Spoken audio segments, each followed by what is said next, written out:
সম্মানিত হাজিরিন, আল্লাহ নবী সাল্লাল্লাহু আলাইহি ওয়াসাল্লাম বলেছেন, কিয়ামতের 6 নম্বর আলামত নবী করিম সাল্লাল্লাহু আলাইহি ওয়াসাল্লাম বলেছেন, আমি বিশ্বনবী আখিরি নবী।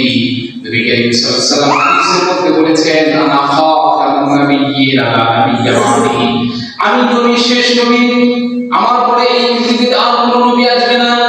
সম্মানিত হাজিরিন, বিশ্বনবী বলেছেন, কিয়ামতের বড় একটা আলামত হচ্ছে আমি নবী দুনিয়া থেকে চলে যাওয়ার পর এই দুনিয়াতে 30 জন ভণ্ড নবীর দাবিদার হবে। নবী করিম সাল্লাল্লাহু আলাইহি ওয়াসাল্লাম এই কথা হাদিসের মধ্যে বুখারীর বর্ণনায় এসেছে।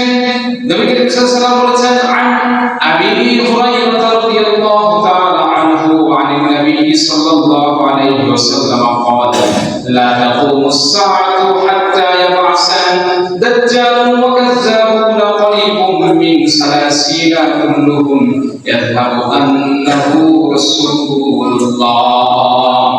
বিশ্বনবী সাল্লাল্লাহু আলাইহি ওয়াসাল্লাম বলেছেন, এই পৃথিবীতে কিয়ামত সংঘটিত হওয়ার আগে দাজ্জাল আসবে।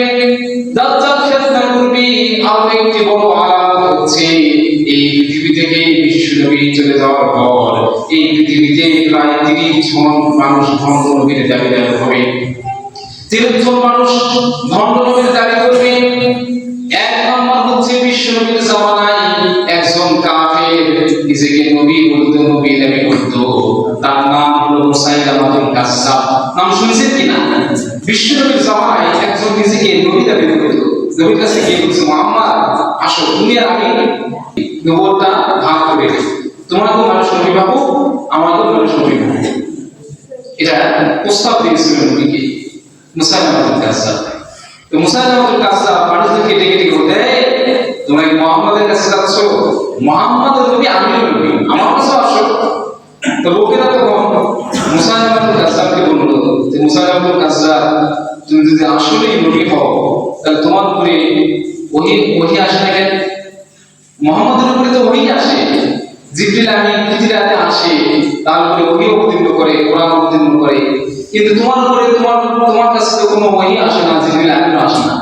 তো হঠাৎ একদিন মুসাইলামাতুল কাজ্জাব সকালবেলা ঘুম থেকে উঠে তিনি মানুষদেরকে ডাকতেছে, এই লোক সকল তোমরা সবাই আসো, আমার কাছে আসো। তো মানুষরা তারা তাড়াতাড়ি করে মুসাইলামাতুল কাজ্জাবের কাছে আসে। তখন মুসাইলামাতুল কাজ্জাব মানুষদেরকে উদ্দেশ্য করে বলল, গত রাত্রে জিবরিল আমিন আমার কাছে আসছিল, সে আমার উপরে একটা সূরা অবতীর্ণ করেছে, নাউযুবিল্লাহি মিনাশ শাইতানির। তো ভণ্ড নবী। তো লোকেরা তখন চিন্তা করলো যে তোমার কাছে যদি সূরা অবতীর্ণ হয় তাহলে তুমি একটু আমাদেরকে সূরাটা বর্ণনা করে শোনাও, তেলাওয়াত করে শোনাও। তখন মুসাইলামাতুল কাজ্জাব দেখেন, ভণ্ড নবী নিজেকে দাবিদার করে, এর কাছে কি প্রকৃত কোন সূরা নাযিল হতে পারে না।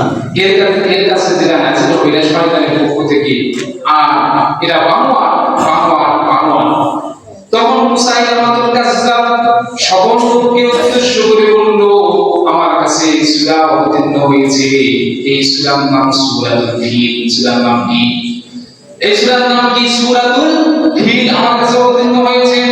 মানুষরা তার কাছে সূরাতুল ফিল কিভাবে অবতীর্ণ হলো এর প্রেক্ষাপট জানতে চাইলেন। মুসাইলামাতুল কাজ্জাব তখন বর্ণনা করল, আল ফিল মাল ফিল ওয়া মা আদরাকা মাল ফিল লাহু জানাবুন ওয়াবিল ওয়া লাহু খুরতুম তাবিল। নাউযুবিল্লাহ। মুসাইলামাতুল কাজ্জাব তখন বলতেছে, আল ফিল হাতি। মাল ফিল হাতি কি? ওয়া মা আদরাকা মাল ফিল হাতি কি? তোমরা কি জানো? এটা কোন সব হতে পারে? হাতি নাকি? হাতি কি? হাতির কি? এবার বলতেছে, লাহু জানাবুন ওয়াবিল, তার একটা লেজ আছে, লাহু খুরতুম তাবিল, তার একটা শুল আছে। এটা কোন সূরা হতে পারে?